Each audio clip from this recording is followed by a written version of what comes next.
It's true, anyone can pick up any camera, snap a photo, or press record, and images will be created. What separates the hobbyists from professionals is a desire to learn the medium inside and out. Photography and cinematography are expressive mediums, like painting, poetry, or music.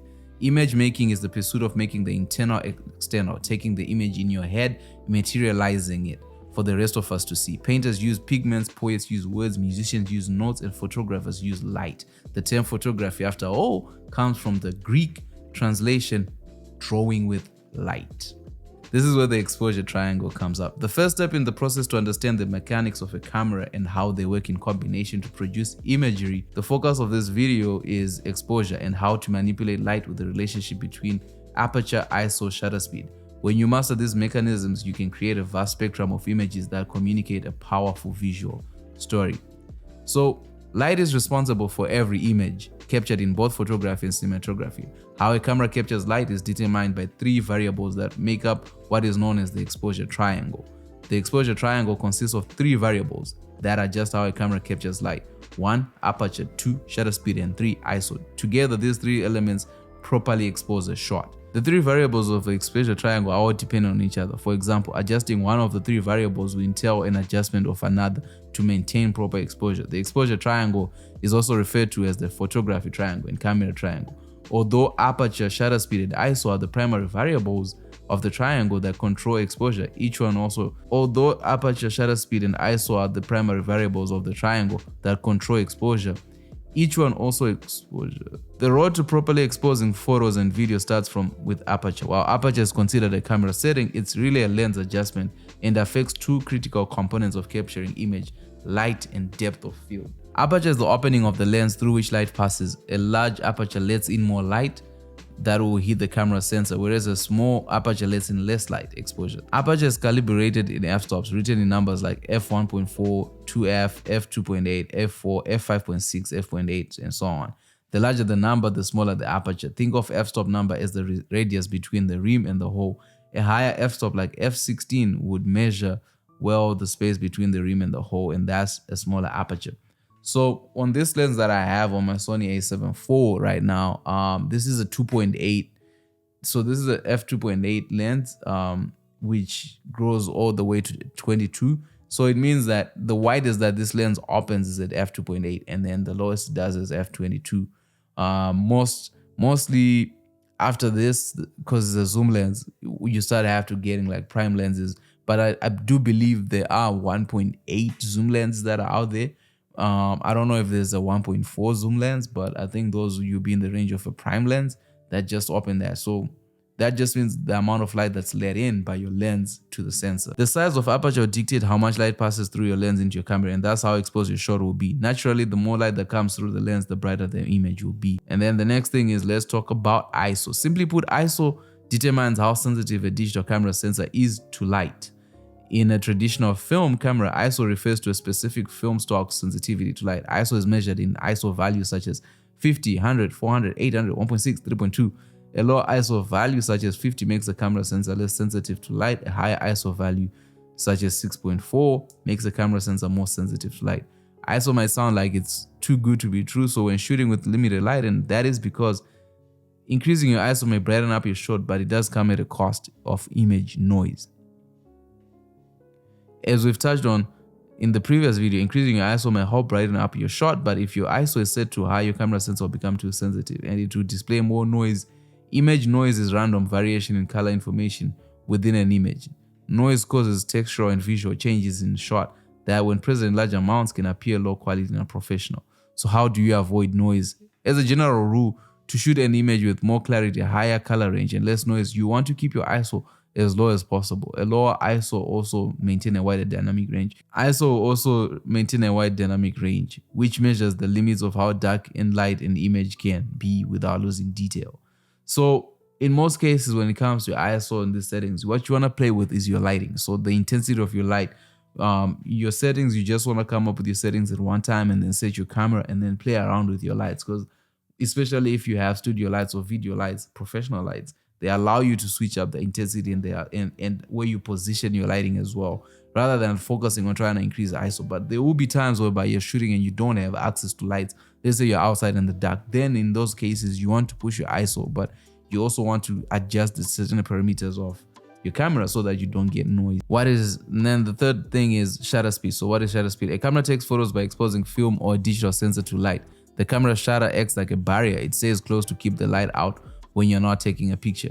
When you take a photo or video, which is simply a series of photos, the shutter opens to capture the photo and close again when finished. This interval, the speed of this shutter, has major effect on the final visual, and it's the subject.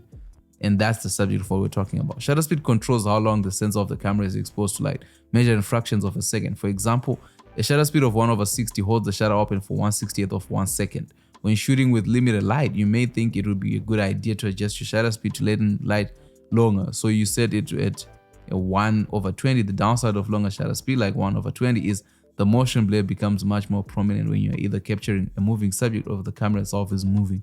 So one thing is, once you start playing around with your shutter speed, you want to be very careful of motion blur. Motion blur occurs whereby, let's say you're taking a photo. I'm taking a photo of you guys right now as you're watching me.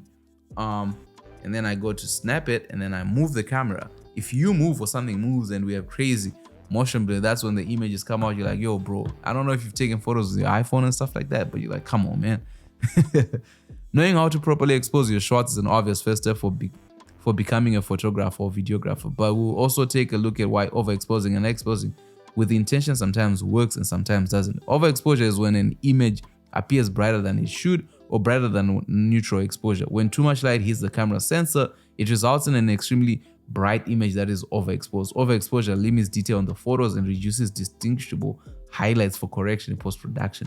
Underexposure is when an image is the result of not enough lighting hitting the camera sensor. Underexposed images often lack detail, and the objects or subjects can even blend together in the shadows of the image. Quite often you can tell with the naked eye when an image is overexposed, underexposed, or just right. One thing that I had a challenge with in one of my first gigs that I got with clients was I was in a room where the lighting was terrible. So my shots were underexposed, and it's very difficult to try and recover those in post, because what then happens is the more you increase it, the more noise you get. So what you want in most cases is a well-lit environment whereby you can control the type of lighting that goes into your sensor, but you will not always have this. So you want to understand what's happening so that you can mitigate and put in place the steps that you need. If you're in a room that has a lot of light where you have to reduce the amount of light that goes into your camera, you want to know which settings to play with. So in the following, I'm going to give you tips on how to properly expose your footage. The first and most obvious step to get correct exposure is to make your adjustments to the exposure triangle in the field.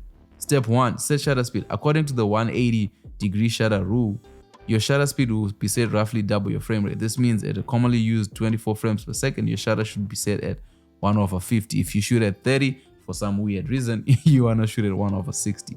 The second step is adjust your aperture. Set your aperture to the f-stop that you want.